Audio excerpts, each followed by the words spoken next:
So welcome to this first video in the brain state series. I'm going to explore aspects of the brain, the functional aspects, and I guess some of the architectural aspects of the brain, not by taking a traditional approach and looking at the different regions of the brain and looking at neurons and synapses. I'll talk a little bit about that, but there's plenty around that can help you understand that functional approach further. And in reality, as educators, I think a lot of us know that sort of stuff. We know what the brain looks like and we know what its core components are. I want to take the idea of looking at the brain through this lens of complexity and helping understand some of the stuff that's going on at a functional and neurobiological level through this idea of complexity. So let's get stuck straight into it. The magic in the brain comes from its complexity. I love the work of Adam Ghazali. He does some work around technology and brains. He's a well-known neuroscientist, and he talks about complexity being systems. Complex systems are really strongly subject to interference, and you'll see as we go through this that the brain is very, very sensitive to interference. But the deeper appreciation here is around the complexity and some deeper awareness of this idea that the brain isn't always working all the time alongside of us. There's stuff that it's doing that is for us and against us, and there's stuff that it's doing that's available to us, and there's a load of stuff that's unavailable. So that sort of matrix, if you like, is something that I want to explore further. To help us frame this though, I want to look at the idea of, or the model that was coined by Dave Snowden in some of his early work around simple, complicated and complex. And I know that Simon Canby often talks about this, and he and I often talked about this particular model. In fact, there's a fourth area, and that's chaotic. Now, talking about chaotic, I've got the jets flying over me, and I'm on a roll. I'm going to keep going, so excuse the background noise of the F-16s and 15s flying by. Let's just keep going here. They are absolutely complex machines, I can tell you. So the idea of simple is that it has a limited number of factors involved, and it's linear and stepwise, recipe based. And because they're quite finite and simple, the outcomes are reproducible, highly reproducible. So when we produce food, we use a recipe to reproduce the same food time and time again. I sometimes talk about steps in math education, for instance in rounding. And in rounding, I like to teach this idea of first I identify the place that's in question, then ask the question, will it go up or stay the same? And answer that question with the next place along, checking to see if it's 5 or above, it goes up, 4 and below, it stays the same. So this is a 3-step process that's very simple and gives reliable results every time when you apply this to understanding rounding and place. When we move to complicated, the number of factors increases significantly. And because of that, the outcomes are less predictable. Snowden himself talks about sending a rocket to the moon, and it's more formulaic rather than a simple series of steps like a recipe. And it does require a much higher level of expertise. I like to think about cars when they break down. You take them to a mechanic who's an expert, and he will diagnose and then apply a process of fixing which is still largely linear but has a whole series of other highly complicated factors involved and systems that are sort of interconnecting, if that makes sense.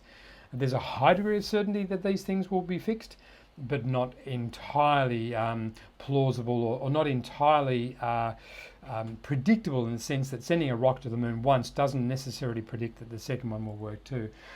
Preparing for a class, planning for a math class is complicated in my mind because we need to take into account the different skill sets, the curriculum. We need to play to the differentiation needs in the classroom. So for me, in an educational context, preparing for a class, planning for a class is complicated. Complexity is a whole level above yet again. And complexity is very much around this idea, if I can use the right arrow button, there we go. Complexity is these sorts of stepwise and linear processes break down critically because each of the factors are involved in affecting other factors. So there's not this separation of the factors and not having effect on each other. The example here is raising a child. I would use teaching math to a child or to a class. So preparing a class is complicated, teaching is complex, because every child is themselves massively complex, and you'll see the brain is complex. But kids affect each other, you affect kids. The factors involved here, the socioeconomic, the genetic factors, all of these things are interacting in a way that makes this far less predictable and even complicated. So this uniqueness of each situation is what identifies complexity, and you'll see how that develops further. So let's apply this to the brain. If I've got my finger on the right arrow key, and I haven't yet again, there we go. So for me,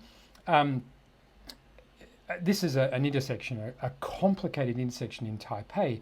Doesn't have traffic lights, and you can see there are loads of things going on here, but managing the safe transgression, the egress and the transport, if you like, of vehicles and people across and through this intersection is complicated and requires often a set of structures and rules that work.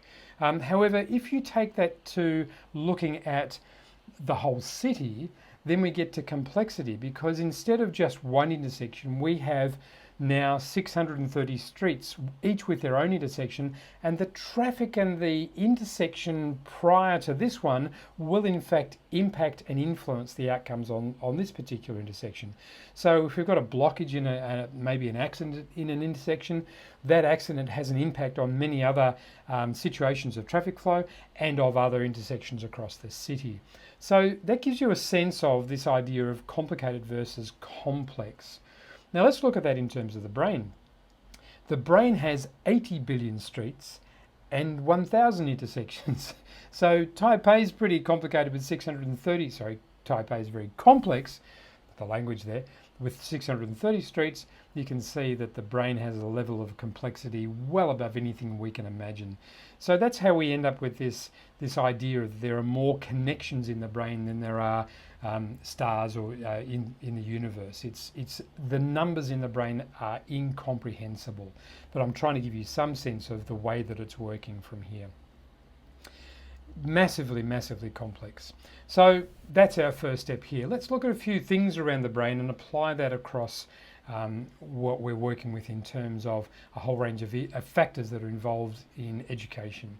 So complexity is the main one, about 80 trillion. Some people say 72 trillion, some say 100 trillion, but massive number of synapses, which are the intersections, if you like, on the roads in the brain.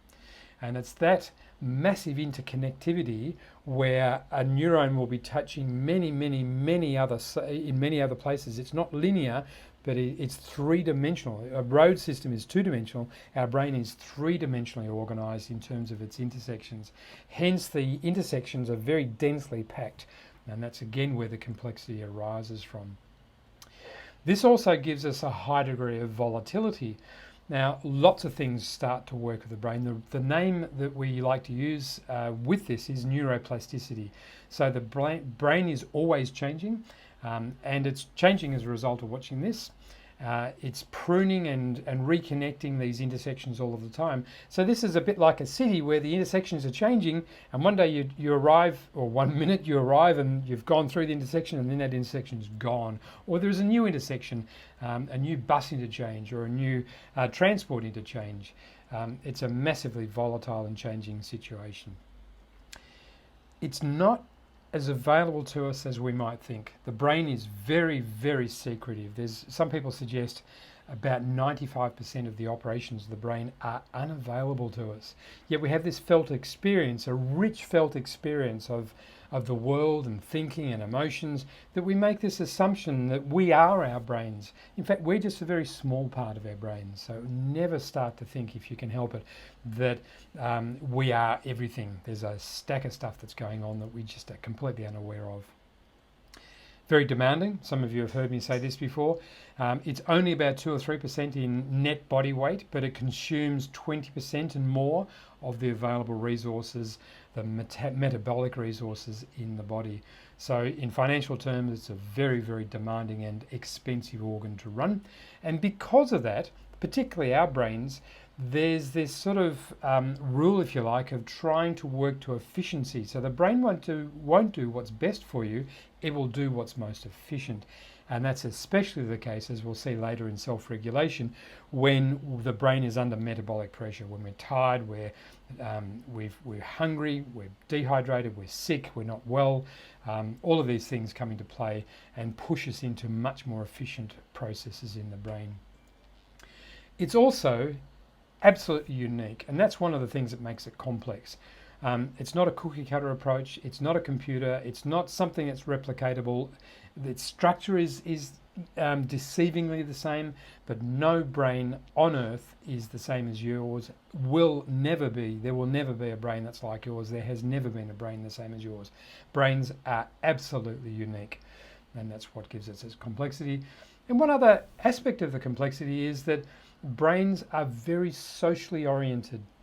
And some neuroscientists suggest that up to 90% of the processes that go on inside the brain are socially oriented, which means that they're implicated and affected by other brains, which are themselves complex. So these complex things are affecting something that's already complex. It's getting beyond belief, but that's how difficult it is from a teaching point of view. That's why it's like herding cats sometimes, with the way that it seems to be a tough gig in front of a group of kids. So let's just look at this whole idea of the iceberg model and the availability. And again, this is nothing new, but I just want to bring a different perspective to it. So against the backdrop of all of this complexity, we've got some stuff that's available, some stuff that I'm calling that's vaguely available. We're sort of aware of it, but it's not like immediately available. It's a bit like the difference. If it's available, you can go to your drawer, pull it out and grab it. Pen, piece of clothing, whatever.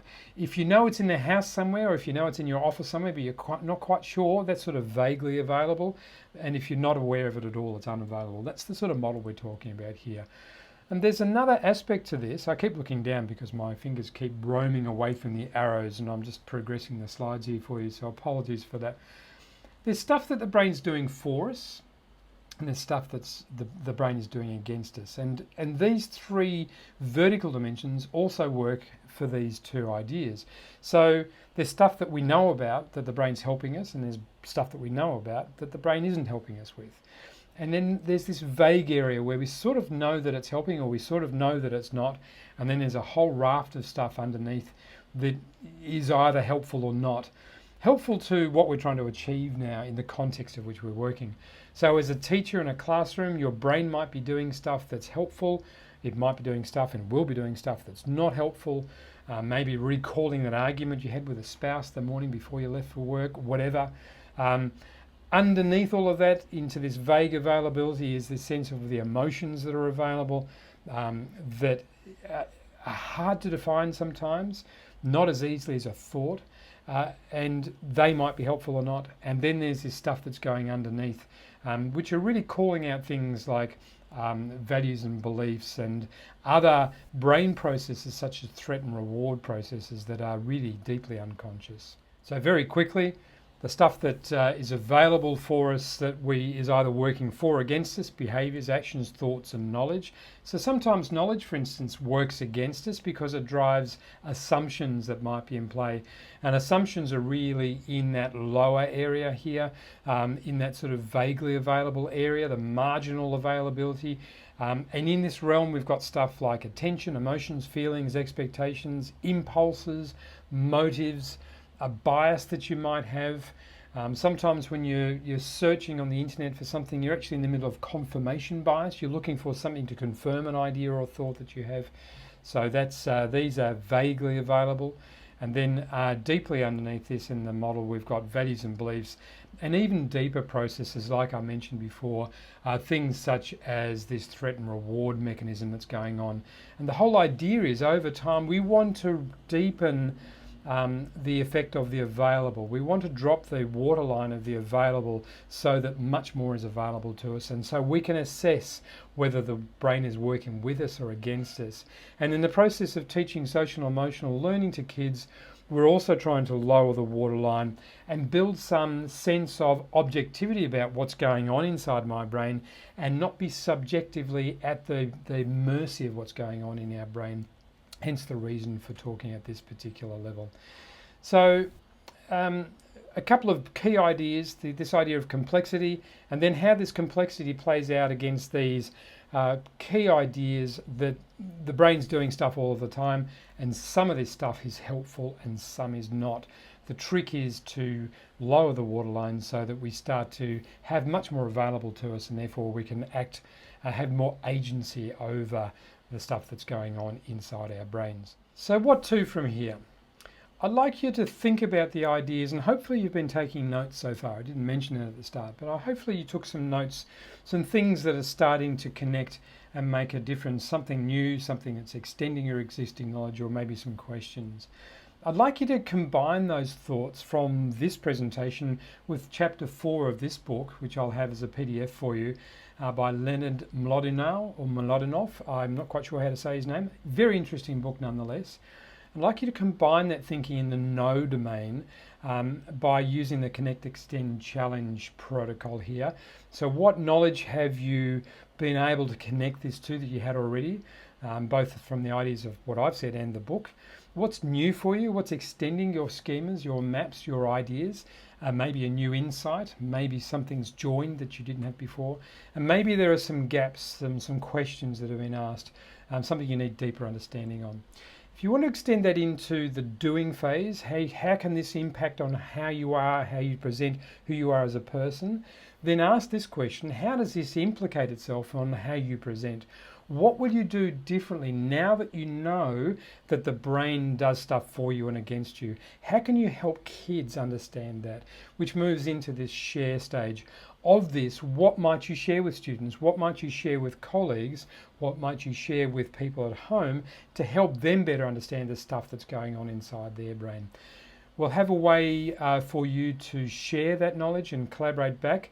I think I'm going to use a sticky note setup. It's still being designed at the moment.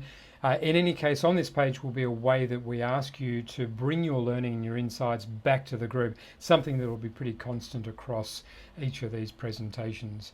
There'll be some trigger points, there'll be some work for you to do to try and understand the learning from this. Then it's sharing the learning with your colleagues that's important here. So thank you for your attention and for letting me take you through maybe a different journey on structuring this brain state setup for you. Enjoy your day.